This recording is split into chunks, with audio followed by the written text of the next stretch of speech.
Hi all, thanks for joining the Polaris Open Day, our second Polaris Open Day. For those of you joining just now, for those of you who have been following all the lovely talks we've been having since this morning, last few to go. Thank you, Corinne, first of all, for sharing the three C's with us. I'm sure any parents out there who are watching right now will find these tips very, very useful in the next few months as they support their kids through homeschooling, through working at school. So a bit about myself. I'm Estelle Farrugia. I'm a freelance speech language therapist working at Polaris Brain Gym and Wellbeing Factory. And for the next few minutes, what I'll be doing is I'll be giving you like a summary version of a workshop that I've given before called Home Talk, using your home routine to reach your child's speech and language goals. So I'm going to try and touch on as many different points that are usually raised during this workshop, hoping that you will find this useful, not just for the coming months, but, well, for a good span of time. So why this workshop? Why this topic? On a day-to-day basis, I do feel that on a general level, people feel that their lives are rather busy, that they live hectic lifestyles, that we're constantly juggling and moving from one thing to another. And for those of us out there who have kids with some kind of language or communication difficulties, and who go to a speech therapist to target these difficulties, it might be hard to carry out the speech language tasks that the speech therapist carries out in the clinic, or any tasks she would have handed over to you. However, this talk could also be beneficial to parents in general in terms of language development. You can never work too little or too much on language, really. So it's basically geared as well to the general public in that sense. Hectic lifestyles, yes, might make it very difficult for us to work on our language goals and to try and achieve them. But even more so now, more than ever, our homes have become working environments, slash learning environments, slash living environments. And we basically keep on putting on and taking off caps throughout our day in order to make sure that all our needs are being met as much as possible. So the idea here is to move away from trying to create a new routine within your current routine, creating that sort of pressure to find time in order to achieve or to target these goals. The idea is to integrate these language goals into your existing routine, so as to limit the amount of pressure and stress that this is putting on you. Having said that, the intention here is not to make you feel that because we're spending more time at home, you should be capitalizing on this time at home. That's not the intention here whatsoever. We have enough going on at this point in time. We're all being faced with these really steep learning curves. And the idea is not to pressure ourselves more than we actually are pressured at this point in time. The idea here is just that if you've been wondering as to how you're going to achieve certain goals without putting too much pressure on yourself, this might be the way to go. Now, this is not something I came up with myself, by no means. This idea of integrating language goals into your existing routine is one that Karen Rossi came up in her program called Learn to Talk Around the Clock. It was developed quite a few years back for toddlers with a hearing loss. However, in my experience so far, I found that it could be adapted with kids with any form of language and communication difficulty. It also could be adapted to typically developing kids, so kids with no difficulties, speech language difficulties rather, just to target skills like auditory memory and their oral language skills in general, or even specific grammatical structures that have been targeted at school, for example. So there's no point in reinventing the wheel, which is why I've used this program as a basis for my intervention with parents, especially when it comes to integrating it into the home environment. The target audience here was young children with a hearing loss. However, the premise of this tool can be extended to other client groups as well.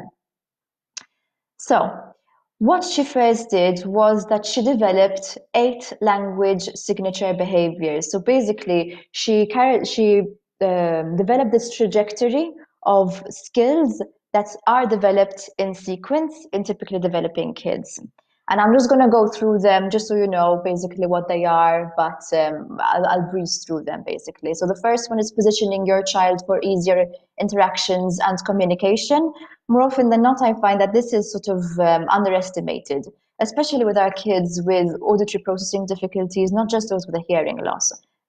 Kids with poor attention maintenance, or kids with verbal comprehension difficulties, so kids who find it hard to understand everything that it is you're telling them. It's really important to make sure that before we start to initiate any form of communication that is directed to them, they are positioned in such a way as to facilitate the communication. So basically, we're talking about face-to-face communication as much as possible, of course. The second signature behavior is recognizing the child's signal to tell what the child wants or needs. So the idea is that before you attempt to model language, which is the third step, we'll be talking about it in a second, the idea is that you first tune into any behaviors that the child is engaging in, that your child is engaging in order to communicate something. They could be simple nonverbal behaviors, and more often than not, you'll find that you're already somewhat in tune with them, so you're already really responding to them, maybe too quickly sometimes, but it's a little bit intuitive, so you're not that mindful of it and you're not that aware of it. So taking some time to think, okay, that behavior might mean that, whereas that behavior might mean something completely different. Hands up might mean reach, for example. Just being mindful of it. Once you've achieved that, then you can move on, only then rather, can you move on to modeling language. And this is what we do here is that we give the child the words for what he wants to say. So if, for example, you can see that your child is reaching to something close to the fridge, for example, more often than not, you're going to think, oh, okay, yes, snack time. I know it's snack time. It's probably time for yogurt. Rather than opening the fridge and giving your child the yogurt, that would be a perfect opportunity to model language. What is it that you want from the fridge? Shall I open the fridge? It looks like you want yogurt. Do you want yogurt or do you want cheese? Ooh, yum, yogurt. So basically, you're giving him or her the words that he actually would or she would want to say. The next step up would be to name and use short sentences, the things and actions around the child. So this is again very much related to modeling, but rather than limiting yourself to a particular word, you basically can start producing a bit more of a stream here, so longer sentences. This one's a tough one. The next one is identifying which words and phrases and sentences the child understands. More often than not, many parents come into the clinic and the first thing they tell me is he understands everything. There's a language delay. He's not communicating verbally at this point in time, but he understands everything. More often than not, well, I always actually still assess verbal comprehension, and then we actually find out whether there are difficulties or not. Why? Because we often tend to overestimate how much our child actually understands. Because our children are quite witty and quite crafty in the sense that they are very good at picking out things from their routine and things from the context around them and sort of building associations and building this puzzle in their mind and their brain, which gives them enough information to carry on and respond to whatever it is that you're doing. But in essence, they wouldn't be responding to what you're saying, they'd be responding to everything else that's going around them. So for example, an example I like to give is if you say, okay, put on your shoes, it's time to go. It's time to go outside, for example. Are you next to the door? Are you putting on your shoes? Are his or her siblings around him putting on his shoes? Because if that's the case, chances are that that's what he picked up on and not your verbal output there. So yes, it's important to spend some time to think, okay, how much does my child actually understand at this point in time? Am I overestimating? And if you are, it's fine. I mean, you're just basically evaluating here and setting new goals. The next step would be to use self-talk. Self-talk is basically you describing your own actions as you're going on. It might sound a little bit like you're going crazy, but it's fine. So just talking, doing, and as you're doing, you're going to be talking because your child is next to you, more often than not, he's probably observing you. And if you're coupling everything you do with words, he's starting to build associations there. Once you've spent some time doing that, the next step up would be parallel talk. And that basically means that you're also talking now about everything else that's happening in the child's environment. You're not limiting it to what you're doing, but you're also extending it to what the child is doing or to what the sister, the dog, the father, whoever around you is doing. And finally, we finish off with expanding the child's words into phrases and complete sentences. So if the child says nana for banana, that's considered as a word, that's great. Oh, you want a banana. Fine, let's find the yellow banana then. So basically what you're doing is you're picking the word that he has presented to you and you are expanding it. You're basically giving more color to what it is that he's saying. You're modeling language basically here. So those are the signature behaviors, which then can be mapped on to your routine.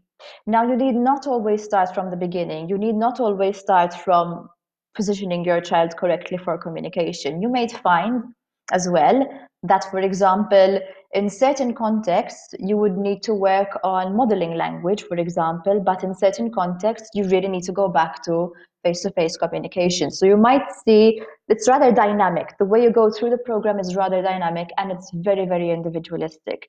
The idea here is that the parents feel that they have a sense of ownership and they also feel like they know what they have to do in order to facilitate their child's language development rather than putting all the onus on the speech language therapist.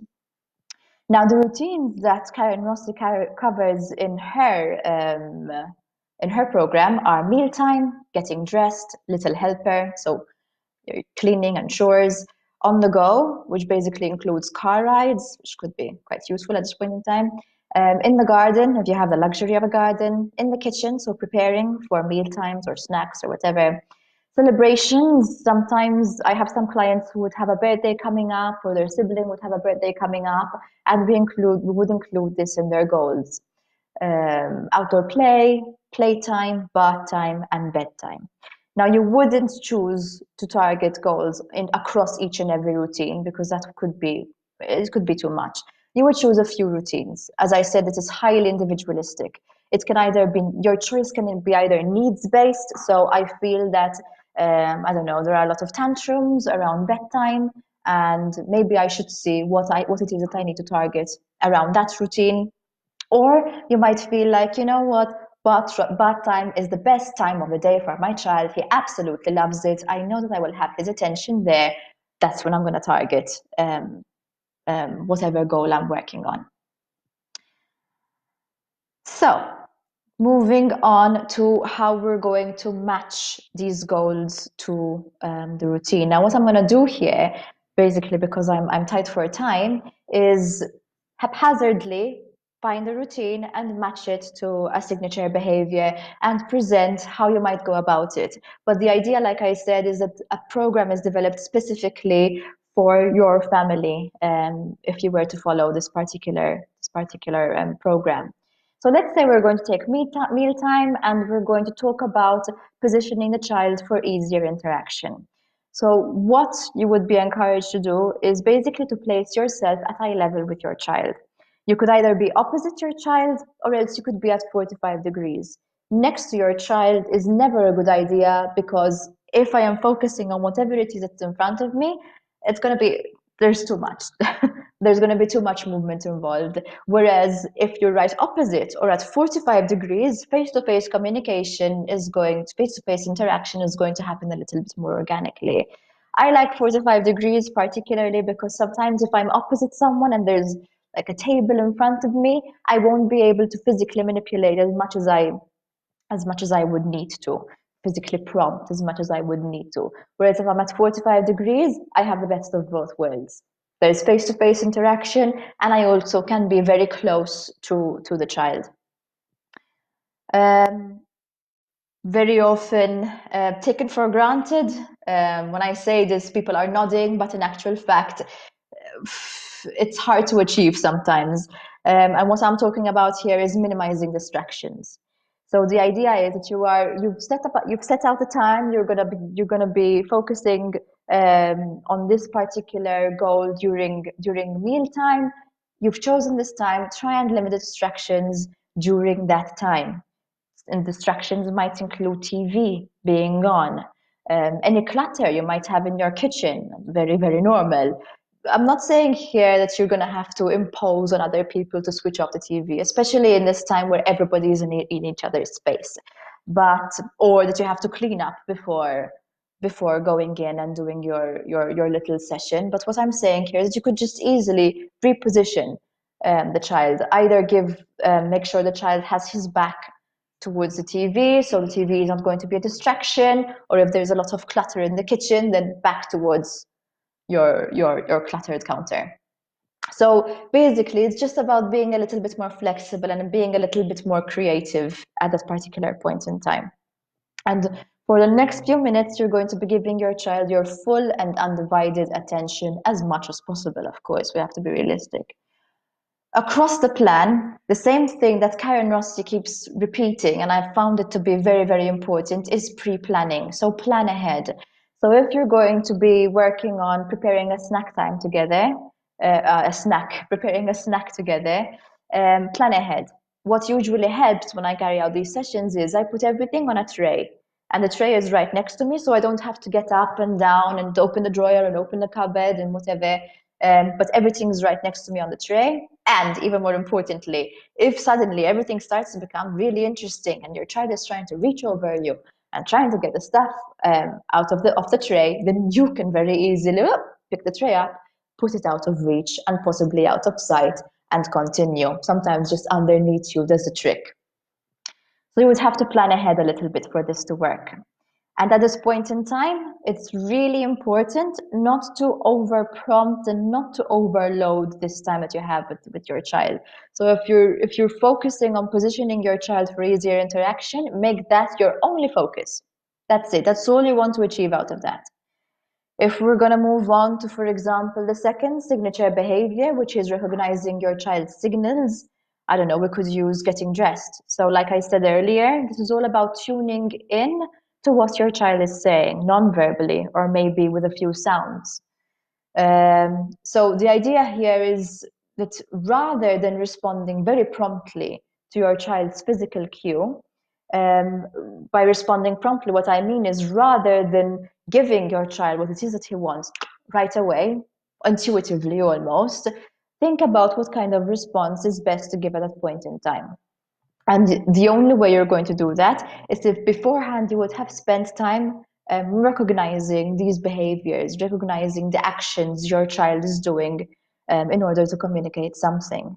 So if we're going to couple it with getting dressed, which is another routine in Karen Rossi's program, maybe, for example, you would open the wardrobe and get some clothes out.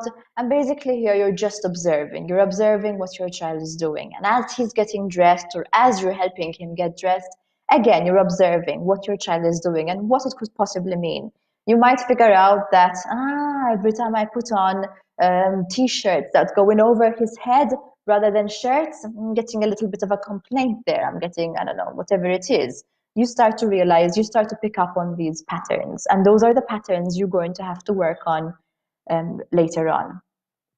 So for example, modeling language, which is the third signature behavior. You cannot model language unless you figured out what your child is doing non-verbally to communicate with you. So let's say we're going to work on the Little Helper program, which basically, Little Helper, your child will be helping you out with the chores at home. Let's say we're going to be doing dusting. So at this point in time, if we're working on modeling, we're focusing on giving words for what the child wants to say. And by giving words for what the child is trying to say, what you're doing there is you're reinforcing their communicative attempt. You're telling them, got you, I've understood what you're saying. You're recognizing that he has communicated in the first place and what he has told you. And that is going to only encourage more of these interactions in the future. So, Little Helper, step one, you choose a chore. I chose dusting. Step two, you're going to watch your child carefully. You're just going to recognize the communicative attempts. I don't know, he could have the duster and he could be reaching at a particular point in time. You just noticed that at that point in time. And then you think, okay, what is he trying to say? What does he want me to know? And probably he's trying to say something on the lines of, I can't reach that, it's too high. The second you figure that out, you model the words. Oh, that's high, that's really high. I don't think you can reach there. I think I don't know, lift him up. Now you can reach. And you would be modeling reach, high, small, I don't know. Now, taking it up a notch for those kids who are verbal, taking it up a notch for kids who are typically developing, same thing, same idea, same concept applies. So let's say, for example, going back to mealtime, I'm making a sandwich. If I'd like to work on prepositions of place, I can start with auditory bombardment. So auditory bombardment basically means that I am showering my child with these prepositions of place. I am using self-talk or maybe even parallel talk and saying things like, I don't know, I'm putting this on the bread, putting this in between the slices, putting these two pieces of tomato right next to each other. I don't know. I'm putting the ham under the lettuce. And basically, he's hearing all of these prepositions being used appropriately in a sentence while he's super engaged because you're making the sandwich together. If you're working on verbal comprehension of prepositions, which would be the next step up after auditory bombardment, you could, rather than say things as you're doing them, you could hand the stuff on to the child and start to instruct the child, obviously in a playful way. So I want you to make my sandwich, and I want the lettuce on the bread, and I want the ham under the lettuce, etc., etc. Obviously, I mean, you can step in and help as necessary, but the idea is that you're going to do this for me, and I'm going to tell you what to do, and you're going to have to listen very carefully to the prepositions that I'm giving you at this point in time. If, for example, I don't know, we're going to take the routine of getting dressed, so we're using our clothes here. I love clothes in the sense that I feel that there's so much you can do with them. You can work on verbal comprehension of colors if colors aren't too much of our forte. So you'd have same object ideally. So if I don't know, if you have a yellow t-shirt and a pink t-shirt, and you'd say, show me the pink one. Which one is the yellow one? You can test auditory memory. So you can, for example, if you're folding up your laundry and it's time to put it back in the wardrobe, you could make a game out of it and say, okay, so you're gonna take in the pink t-shirt and the blue trousers. Start off with something that you know they can achieve. So start off maybe with 2 items, and then slowly start to make it a little bit more difficult. 3, 4, 5. Start to put in patterns rather than just colors, for example. And that will really help to improve the auditory memory. You can sort out clothes by color or size while doing your laundry. So, for example, if we're at the we're trying to understand the concept of big and small, which might be so abstract for some kids. You can have daddy's clothes and his clothes, and you're going to sort them out according to size. Some are big, some are going to be small. And manipulating that object suddenly makes it a little bit more understandable and a little bit more relatable to our children, rather than showing them flashcards or pictures sometimes. Sometimes you can work on verbal expression using adjectival phrases. So this time you're going to expect the kid himself to tell you pink t-shirt or blue trousers. This might happen maybe as they're actually getting dressed. What do you want to wear? You can bring out some stuff so they're not overloaded by the choice. So a few items, and he's going to have to choose what he's going to wear by actually telling you an adjectival phrase. If, I don't know, we're going to go to dusting, for example, and we're going to talk about, again, verbal comprehension of prepositions of place, super good. Can you dust over the cabinet or on the cabinet? Can you dust under? Let's try and squeeze in between, for example, I don't know. You can make it sort of like a challenge. How many places can you dust? Tell me where you're dusting right now. You could introduce keyword signing here. Keyword signing is basically the use of signs, multi-sign language, or any sign language really, and coupling it with your verbal output. And what it does is, if your child is not very much, well, his verbal comprehension of prepositions isn't quite there, the gesture is going to help him, it's going to scaffold, it's going to support him throughout the task. So if you want him to dust on top, or if you want him to dust under, or in front, or behind, or next to, whatever you like. You could also have your child tell you where he wants you to dust, again, if you want, using these signs or verbally. The sky's the limit, really. So yeah, those are some ideas. There are obviously many, many more. The intention was to give you a little bit of like a taster from the different routines, and to maybe to get you to think a little bit more on the lines of, yeah, you know what, I can target that using that routine, and it fits really well into my current routine without too much effort.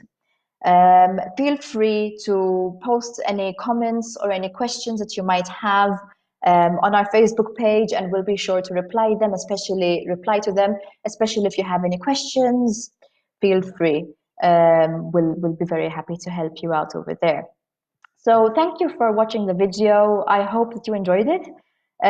Should you wish to learn more about this home talk series, or should you wish to direct any concerns that you might have, again, contact us on our Facebook page, and we'll be able to set an appointment with you or have a chat or whatever. Our lovely reception team will get on that for you. Watch out for upcoming webinars again as well. So keep following us on our Facebook page.